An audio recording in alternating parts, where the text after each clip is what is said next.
Mercedes domine complètement le championnat de Formule 1 depuis 8 ans. Les équipes ont été incapables de rattraper les pilotes Mercedes, personne n'a pu le faire, mais rien n'est éternel. Mercedes n'a pas été capable de gagner une seule course cette année. Ferrari a commencé à mener le championnat au début, mais Red Bull a rapidement pris la première place et a pu la garder jusqu'à maintenant. Et statistiquement, elle sera capable de la maintenir jusqu'à la fin de la saison. Toute la communauté de la Formule 1 attendait un retour surprenant de l'équipe de Brackley. Cependant, l'équipe était en difficulté et cela était trop évident. Même avec les améliorations de la voiture qu'ils ont continué à introduire, les choses ne changeaient pas vraiment dans la bonne direction. C'était plutôt faible et lent en se comparant avec les Silver Arrows. Les fans de Mercedes n'ont pas perdu espoir, ils ont cru en leur équipe jusqu'au moment où il était évident qu'ils ne seraient jamais capables de remporter le titre cette saison. Les nouvelles réglementations ne convenaient pas clairement à l'équipe de Wolff, qui a déclaré être officiellement hors de la compétition pour le titre et a choisi de courir pour la P2. Maintenant, avec seulement 6 courses restantes et avec le prochain Grand Prix de Singapour, Mercedes va-t-elle apporter des nouveaux changements pour se battre pour la P2?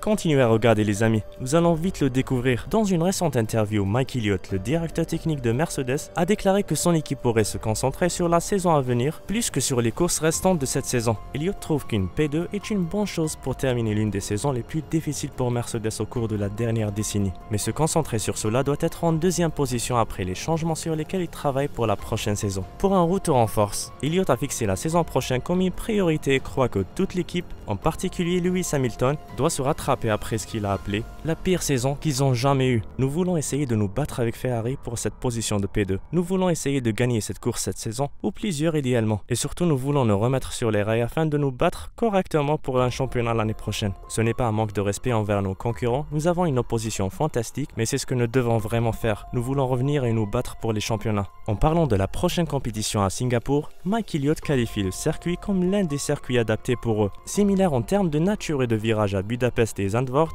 et il espère qu'ils apprendront de leurs erreurs dans ces courses précédentes pour s'améliorer à Singapour. Quand on regarde en arrière les acquis de la saison, je pense que nous pouvons nous attendre à ce que Singapour ressemble un peu plus à ce que nous avons vu à Budapest et Zandvoort. C'est un circuit beau soleil qui apportera son lot de défis. Mais en termes de nature de virage lent, nous pensons que ça sera un peu mieux pour nos voitures. Comme toujours, nous ferons tout le travail et la pré-simulation dont nous avons besoin et nous maximiserons notre apprentissage lors des séances d'essais libres. Et avec un peu de chance, nous pourrons transformer cela en bon résultat. Ayant une expérience récente sur des circuits similaires, Elliott considère la prochaine course sur le circuit de la série Marina à Singapour comme une nouvelle chance de comprendre davantage le concept de leur voiture et de savoir s'ils parviennent à résoudre les problèmes apparus à la fois à Budapest et Zandvoort. Elliott a confirmé les changements apportés à la W13 pour régler certains détails. Il a également parlé d'un dur travail de préparation et d'apprentissage afin d'éviter les erreurs qui leur ont coûté une meilleure position. Et pourquoi pas une victoire lors du Grand Prix de la Hongrie et du GP des Pays-Bas. Elliott a également insisté sur l'importance d'analyser les séances d'essais libres pour être plus efficace le jour de la course. Nous avons eu des bonnes courses et des moins bonnes courses, mais je pense que ce qui est vraiment encourageant,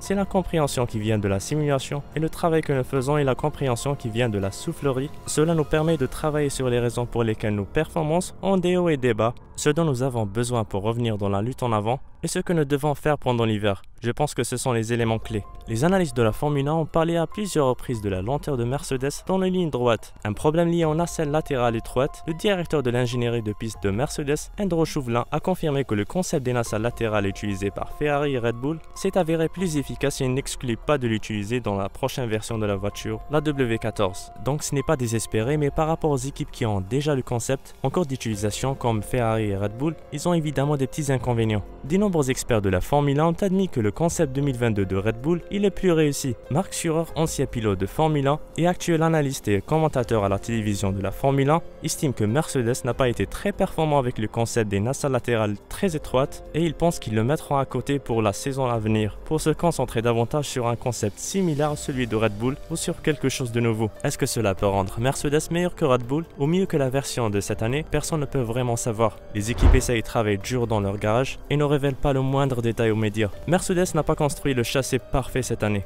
Ils viendront l'année prochaine avec une coupe et de Red Bull, au moins en termes de concept. Et alors ils seront de retour. Le concept des nacelles latérales n'est pas le seul point que Mercedes va probablement modifier. Au début de la saison avec la nouvelle réglementation de la FIA, les équipes n'étaient pas en mesure de comprendre et de gérer les nouveaux concepts. Mais course après course, les ingénieurs ont commencé à mieux comprendre l'importance des planchers pour voir une voiture performante en utilisant le concept aérodynamique d'une manière plus efficace. George Russell, le jeune pilote talentueux de de Mercedes n'a exclu aucune option pour les jours à venir et a déclaré que les vrais problèmes ne peuvent pas être résolus en peu de temps. Ils ont travaillé, ils vont travailler pour s'améliorer pour le reste de cette saison et les saisons à venir. Je pense que nous comprenons exactement pourquoi sur des circuits comme Zandvoort et Budapest nous étions compétitifs. Et nous comprenons pourquoi sur des circuits comme Monza et Spa nous n'étions pas compétitifs. Cela ne signifie pas que nous pouvons résoudre les problèmes du jour au lendemain. Mais nous devons continuer à développer cette voiture et l'année prochaine sera en quelque sorte une évolution. Je pense que maintenant nous avons une direction totalement claire sur la façon de développer la voiture. Russell a admis que les nacelles latérales étaient un concept spécial lié à Mercedes, mais l'incapacité de réaliser un grand résultat avec ce design rend nécessaire d'ajouter quelques changements et pourquoi pas